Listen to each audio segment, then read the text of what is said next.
Ang ating ebanghelyo ngayon, Miyerkules, May 20, ay galing kay St. John chapter 17 verse 11 to 19. Itinaas ni Jesus ang kanyang mga mata sa langit at nanalangin.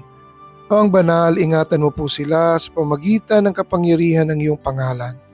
Ang pangalang ibinigay mo sa akin, upang kung papaanong ikaw at ako ay iisa, gayon din naman sila ay maging isa. Habang kasama nila ako, iningatan ko sila sa pamagitan ng kapangyarihan ng iyong pangalan. Ang pangalang ibinigay mo sa akin. Pinangalagaan ko sila at walang napahamak sa kanila, maliban sa taong tiyak na mapapahamak upang matupad ang kasulatan. Ngunit ngayon ako'y papunta na sa iyo at sinasabi ko ito habang ako'y nasa sanlibutan pa, upang mapuspos sila ng aking kagalakan.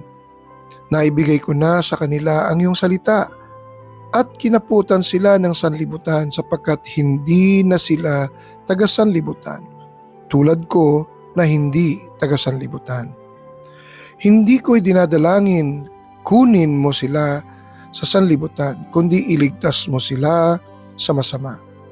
Hindi sila taga-sanlibutan, tulad ko na hindi rin taga-sanlibutan.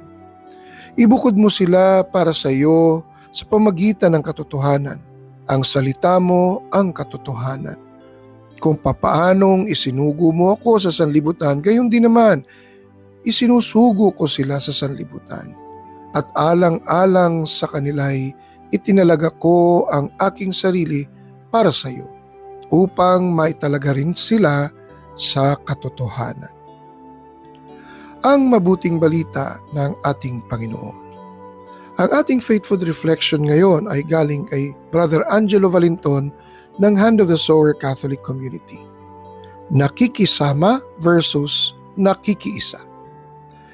Bilang nagpapahayag ng salita ng Diyos, ang isang lagi kong nababanggit ay ang katotohanan na ibig ng Diyos Ama na makakaisa nating palagi ang kanyang anak na si Jesus. And it brings me joy to have read this gospel, showing that the Father and Jesus are really one. Jesus also speaks about it while praying for all of us. Yung anak na mismo, pinagdasal na tayo. Hindi kung sino-sino lang, dalangin niya na makaisa natin ang Ama palagi. We are to be one with Him because we are from Him. Ang challenge kasi sa atin, madali lang sa atin ang makisama, pero hirap tayong makiisa. Madali lang sabihin na naniniwala tayo, pero iba ang pinapakita.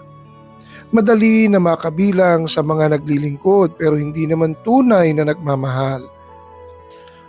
Madaling magpakatotoo, pero hirap magpakatao. Malinaw ang hamon na maging iisa ang puso natin at ang puso ni Jesus. Puso na handang magmahal at magbigay.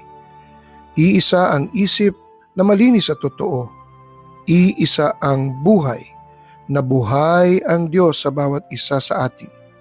Kapatid, kasama ka lang ba ng Panginoon o kaisa ka din niya? Manalangin tayo. Panginoon, maging kaisa ka nawa namin sa aming isip, salita at gawa. Amen. Sa ngalan ng Ama, ng Anak at ng Espiritu Santo. Amen.